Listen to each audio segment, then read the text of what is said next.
There, I think it's sort of another interesting piece, right? There's we're I'd say modestly positive on Aussie equity. So the fiscal story looks pretty good to us, and so if you look at unemployment levels, rates are still relatively low. All that stuff is pretty attractive, and I do think that a big wild card or a potential catalyst here will be as sort of this new government comes in and possible fiscal spending that could be a bit of a shot in the arm. So we'll see how that one plays out. I don't want to bank on that, but I think that all of those things do point to be Aussie better than other markets like in Europe, for example, or Japan.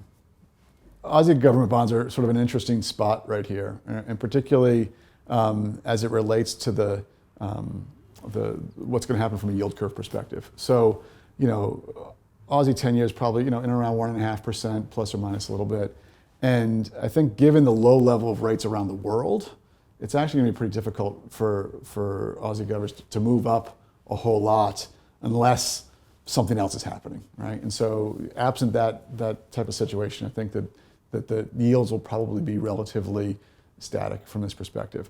What probably gets interesting is, does the RBA cut, and what's the language that they use around that cut? Because if they're particularly dovish, right, that starts to impact the currency, and that might start to be a catalyst for some changes in the longer end of the curve. So that to me is the bit to watch. I don't have a view as to how they're going to talk about it, but I think that's will be an interesting twist.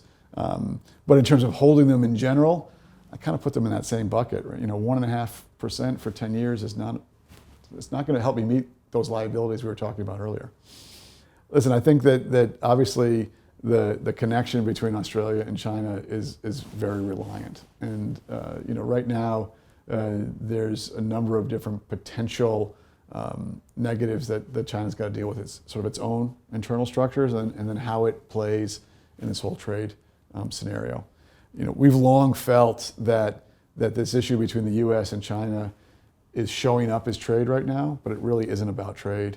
It's about how these two countries are going to interact with each other. And so, the United States moving from a policy of engagement with China to one that's now more of containment is clearly going to cause a lot of disruption, a lot of volatility as we work through that. And the trade right now is just how it's being manifested in the marketplace. So I think the risk for Australia is to what extent does that move us well beyond this slowing path that we've seen, and the trajectory of Chinese growth has come down.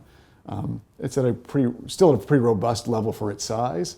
If that starts to move significantly, I think that's a risk obviously for Australia.